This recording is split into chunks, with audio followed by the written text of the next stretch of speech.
Hello दोस्तों, नमस्कार। दोस्तों, आज की कहानी है वृद्धा आश्रम।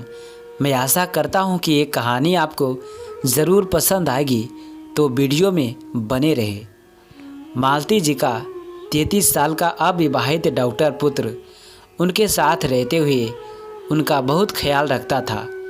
काफ़ी समय पहले उनके पति की मृत्यु होने के बाद उन्होंने जैसे तैसे करके इस पुत्र को पढ़ा लिखा कर डॉक्टर बनाया और उनका डॉक्टर पुत्र राजेश भी अपने कर्तव्य को पूरी तरह से निभाता था।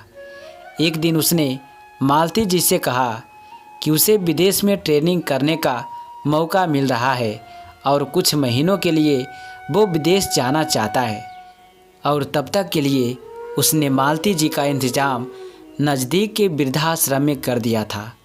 मालती जी, जो कि उसको सदा ही अपने पुत्र को आगे ही बढ़ते देखना चाहती थी, उन्हें कोई एतराज़ नहीं था। हालांकि वो घर में अकेली भी रहने में सक्षम थी, लेकिन उनके पुत्र को चिंता ना हो इसलिए उन्होंने वृद्धा आश्रम में जाना भी स्वीकार कर लिया था, जहां वृद्धा आश्रम में अधिकतर लोग निराशावादी सोच में डूबे हुए अपने पुराने समय को ही याद करते रहते थे। वही मालती जी अपने आप को उन सब से अलग थी। खबर अपने बेटे की सफलता के विषय में ही सोचती रहती थी। कई बार उन्होंने अपने बेटे को फ़ोन किया। राजेश हमेशा अपनी कुशलता का समाचार ही देता था।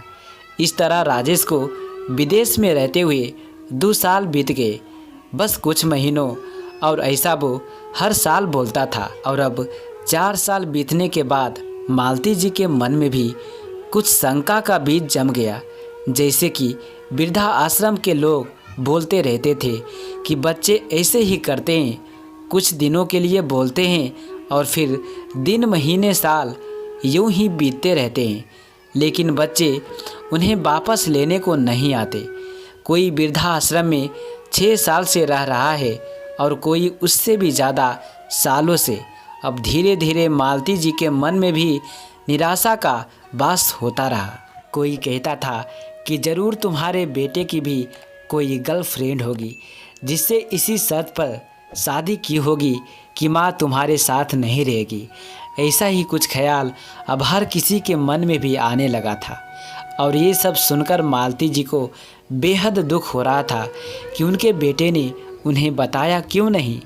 और शायद यही कारण रहता होगा कि वो तो अक्सर फ़ोन करता ही नहीं है, बस मालती जी के फ़ोन का जवाब देता है।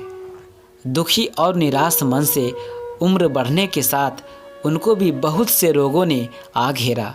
बेटा भी यही जवाब देता था कि बस कुछ महीने और इंतज़ार करो। मन के अंदर बैठे हुए इसी दुख ने एक दिन उनके प्राण भी ले लिए। उनकी मृत्यु के उपरांत जब वृद्धा आश्रम के और लोगों ने वृद्धा आश्रम के संचालक को उनके बेटे को सूचित करने के लिए कहा, तो वृद्धा आश्रम के संचालक ने जवाब दिया कि ये सब काम हमको ही खुद करना होगा, क्योंकि उनके बेटे की मृत्यु हुई 3 साल हो चुके हैं। इनके बेटे को ब्लड कैंसर था और उसके आश्रम के संचालक को आकर प्रार्थना की थी कि उनकी माँ को बहुत अच्छी तरह से आश्रम में रखा जाए।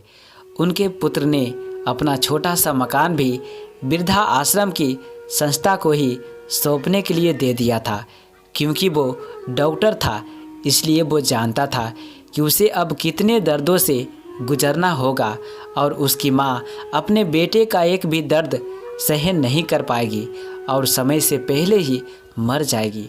उसने ये फैसला करके अपनी माँ को वृद्धा आश्रम में छोड़ दिया था। सबके पूछने पर संचालक ने बताया कि मालती जी के बेटे का फ़ोन हमेशा वही उठाते थे और उनके बेटे के टेप की कोई आवाज़ उनकी माँ को सुना देते थे। वृद्धा आश्रम में सब निशब्द थे। यह पढ़कर पता चला कि सच में हमेशा वही नहीं होता जो कि और सोचते हैं या कि हम खुद सोचते हैं। सच कभी कुछ अलग ही सच अपने अंदर छुपा के रखता है। तो दोस्तों, मैं उम्मीद करता हूँ, पूरा आशा करता हूँ कि ये कहानी आपको ज़रूर पसंद आया होगा। तो प्लीज़ इसी प्रकार की और भी कहानी सुनने के लिए मेरे चैनल को सब्सक्राइब ज़रूर करें और जाते जाते वीडियो को लाइक कमेंट शेयर ज़रूर कर दें।